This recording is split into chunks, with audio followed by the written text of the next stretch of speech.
Just a week after the Super Bowl of Biotech, we are seeing a ton of big winners, mostly companies from China, and a ton of big losers, the ones closely involved with the American government. I'm Matty C, and this is Big Drama in Big Pharma. What's up, nerds? If you're new here, welcome. This is the weekly series where we dish all of the juiciest deets and the hottest drama in the world of pharma and biotechnology. And we tackle everything from the political and financial bullshit that happens behind the scenes, as well as all the details of the science that make these medical innovations innovative. If you're not new, thank God you're here. Where have you been, bitch? Early last week, there were two headlines that really caught my eye that I think perfectly summarize what we can expect from the world of biotech in 2026. The first, where Boehringer Ingelheim invested $1.26 billion into Chinese company Simceer's molecule, while AstraZeneca plans to invest $15 billion into different Chinese programs over the next 5 years. The reason for these big money moves are more than just because they love a hand-pulled noodle. It's because of innovation. According to a new report from the site that everyone uses to see if that once exciting biotech company has since hit the shitter, Pitchbook noted that China's biotech ecosystem has gained the lead in generating early, promising drug candidates. They're really running away with it when it comes to these more advanced, more specialized therapies. For example, since 2021, China has registered nearly twice as many first-in-human trials for next-generation antibodies, these more advanced modalities, than the US and Europe combined. This is in stark contrast to how it's usually been. In the past, the US would innovate and China would manufacture, just like your iPhone. But all of the turntables. While the US has either been cutting research funding or only looking for fast followers, in other words, only bringing medical technologies to the clinic that have a proven track record, China's been treating biotech like their passion project. They're willing to experiment, they're willing to explore, they're willing to take more calculated risks. In 2025, nearly 50% of the licensing deals from Chinese companies were in advancing or emerging modalities, highlighting the investor appetite for high complexity assets over fast followers. They're more or less doing this across the board, but there are a few technologies that are really standing out that have made a really big splash in the greater biopharma landscape. These are things like bispecific antibodies, nanobodies, and antibody drug conjugates. Now, I know you nerds are salivating at the thought of how all these work, so we're gonna do a little deep dive.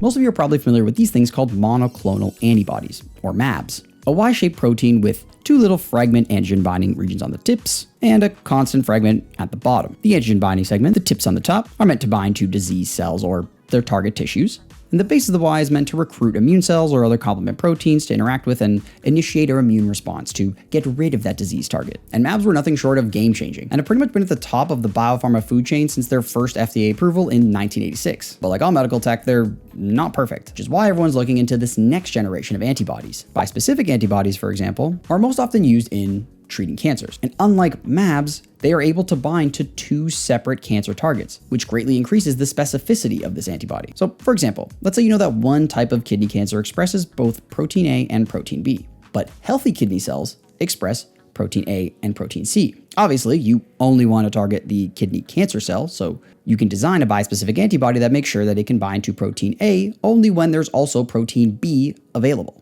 It will not bind to protein C. In the case of mAbs, they're only able to bind to either protein A, B, or C, which makes it a little more difficult to accurately attack the cancer cells. The mAbs love all of their children the same, but that's actually to their detriment. Now, antibody drug conjugates, or ADCs, have all the same benefits of mAbs and even have the same structure, but they are also linked to a chemotherapeutic small molecule.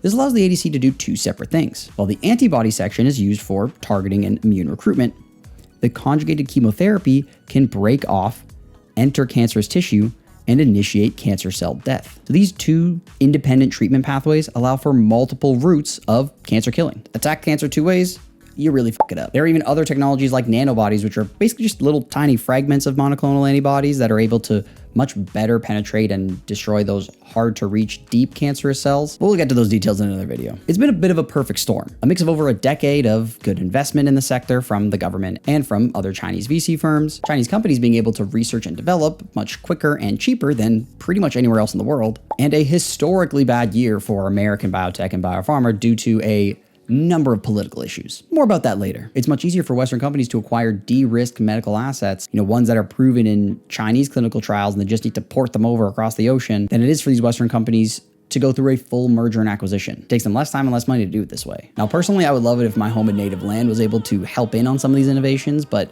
Unfortunately, Canada is very poor and moves very slowly, so I'm just glad that someone is able to do it. And hopefully the rest of the world sees China as both a great example and a friendly competitor, one that helps everyone get equally up to speed.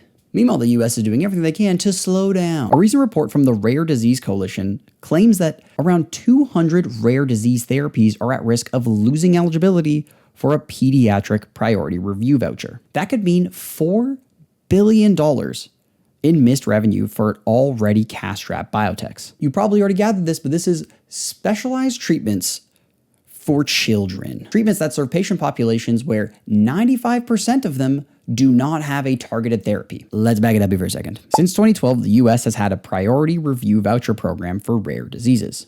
If that drug is approved, the FDA gives them a voucher, which can expedite the drug review timeline from just 12 months to around 6 months. You basically have to show the FDA that there is enough good clinical data that your treatment needs to get to the clinic, needs to get to those children faster. Unfortunately, no matter how much you want these treatments to be made, they take a lot of time and a lot of money to create. So a lot of companies have to be very careful when they do decide to make a treatment like this, which is why a priority voucher system like this is so important. You ready for the bullshit though? This voucher program technically expired in 2024, but it was put on life support throughout all of 2025. And now at the beginning of 2026, the US Congress has to vote to reinstate it. Now there are rumors that pretty much everyone in Congress wants this thing to pass. However, it is part of a much larger $1.2 trillion bill, one that had a deadline to vote of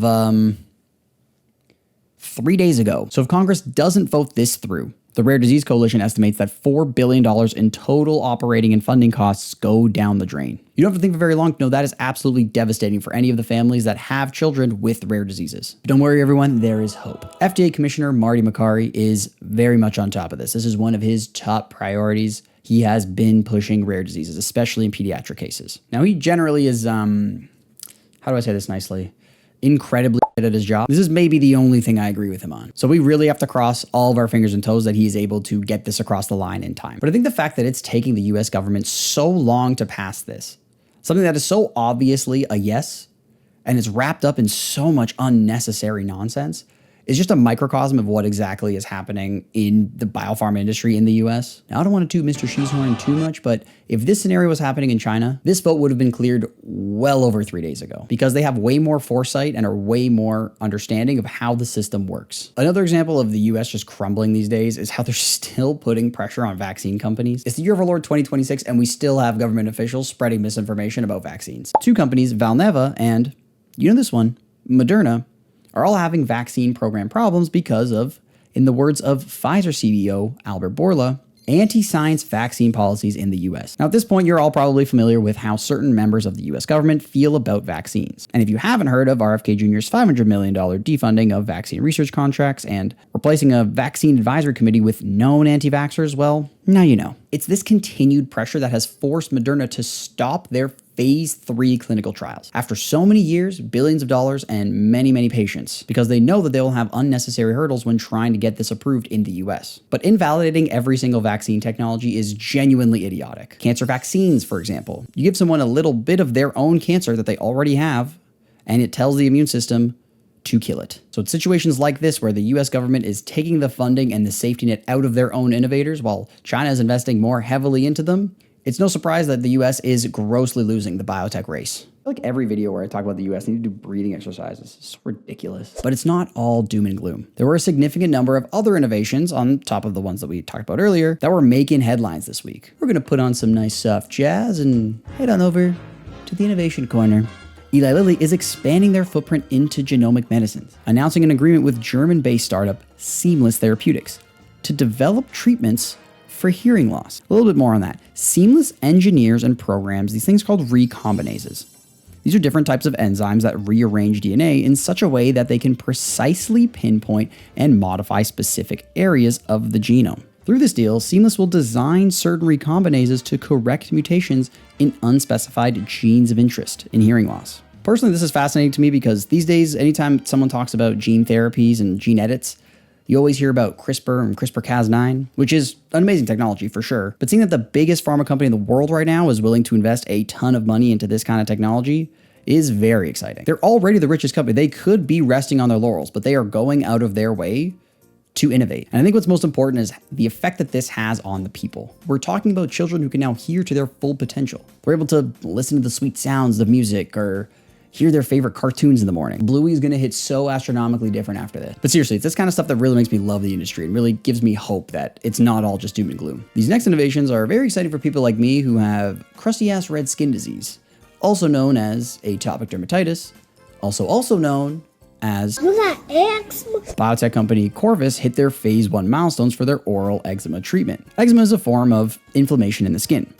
Inflammation that's obviously caused by an errant hyperactive immune response. And Corvus's technology specifically targets things called ITK, which secretes proteins that can cause inflammation and this errant immune response. Inhibit ITK, slow down the progression of eczema. And my crusty brethren know that these eczema breakouts are typically handled with topical steroids and immunosuppressants, just lotions you put on your skin that help to reduce that inflammation. But there are many severe cases that require a more powerful intervention, ones that include injectable biologics. However, these stronger treatments, these injectables, have been dogged by safety concerns, creating a very big opportunity for Corvus to implement their ITK inhibitors. And the results from this phase 1 trial were so good. They had the homies looking like... Over a 12-week period, they were able to reduce skin lesions by 75%. So not only was it more effective than their competitors, they didn't have to do any injections, just pop a pill. And that's it. Now, this is only phase 1, and they're not expecting to start phase 2 until the springtime, but very promising data, and we'll be looking very closely to make sure that my fingies stay nice during the wintertime. And don't worry, my certified haters, it wasn't great news for everyone this week. There was also a number of massive losers, which we're going to go over right now. Sanofi, for example, tried to put Corvus in their place by getting their own eczema treatment approved. They tested 2 different trials and 2 slightly different disease indications. In one, they showed that it was quite good. It can almost completely clear all the skin lesions. But in another, a patient actually developed skin cancer. Now, I don't know about you, but removing dry, itchy skin in order to gain cancer of the skin isn't a very good trade. That said, it was only one case in a study that looked at almost 590 people, so it's very likely that the FDA will still give them a pass and just add some warnings. In other news, Novo Nordisk had such a bad time with cell therapies last year that they were passing on some of its related technologies and intellectual properties back to Aspect Biosystems under a new partnership. So this is technically a win for Aspect, who's been partnered with Novo Nordisk since 2023. It's definitely a loss for Novo Nordisk, who not only lost a ton of money, but had to lay off 9,000 employees last year. It also doesn't inspire a whole lot of confidence when Aspect is now in charge of this thing that one of the biggest biopharma companies in the world says, no, I don't want it, you take it. But our biggest loser this week has to be RegenXBio, who had 2 experimental gene therapies put on clinical hold by the FDA due to safety concerns, saw one of their pediatric patients develop a brain tumor using said gene therapies, and had their stock price drop by 30% overnight. Now, the company said there's no causal link between this therapy and the brain tumor, as there's years of safety data showing that it is safe and it should not be doing this to children. And as such, RegenXBio is actually surprised by the fact that the FDA put these drugs on hold. And fair given the context, but also it's a child brain tumor. What did you expect? But like all these videos, we like to end on a positive. So we're going to pivot from the big pharma losers and talk about the big pharma winners. A little cherry on top of a nice positivity Sunday. And this first story understands the struggle of having the FDA put one of their drugs on hold due to safety concerns. Intellia has finally had its clinical trial hold lifted by the FDA. This drug was originally put on hold after a drug that was targeting the liver caused excess liver damage and eventual death to a patient last October. So after some back and forth, Intellia is now able to restart that clinical trial so long as they follow the mitigation measures. This is fantastic news, as Intellia has been pioneering the commercialization of different CRISPR treatments, which, as we mentioned when we were talking about recombinases, is by and large the most promising gene editing technology that's available on the market. More accurate with gene edits, more scalable, and generally more safe, although this maybe wasn't the best example of that. It's also fantastic news for Intellia shareholders, as the stock price jumped by 20% the morning after this story broke. If you ever wondered why FDA consistency is paramount for making the industry go round, these examples are why. And finally, speaking of money, GSK had the biggest buy this week, as they purchased Rapt for over $2.2 billion. In doing so, GSK now has access to a drug that has a wider patient use, a wider patient population for their oral food allergy drug. This technology really is the perfect bookend of this video, as it contains pretty much everything that we've talked about already. An antibody-based treatment that was licensed originally from a Chinese company, and an innovation that lasts 4 times longer than the current standard of care. After a couple quiet years, GSK is absolutely soaring. Their stock price has increased by 42% over the last year, which even outperformed the S&P 500. I'm sure GSK is trying to do everything they can to make sure 2026 looks just like 2025. And if you made it this far, congratulations, and also thank you. This video was kind of all over the place. I know usually we like to kind of keep it around a central focus, but this is kind of pharma. This is what the big drama is about. Just after the JP Morgan Healthcare Conference, the Super Bowl of biotech, it's time for companies to hit the ground running and build on the things that they discussed during said Super Bowl. You can click here if you're interested in learning more about what happened at the JP Morgan Healthcare Conference and how that sets the tone for the rest of biotech throughout 2026. Alternatively, if you'd like to read any and all of the articles that we discussed here today, you can find the links to those in the description down below. While you're down there, don't forget to subscribe so you don't miss next week's drama. And also, leave me a little comment. Let me know which story from today you think will age like fine wine and which one like fine milk. That's all from me today. Thank you all for stopping by, and you stay classy, nerds.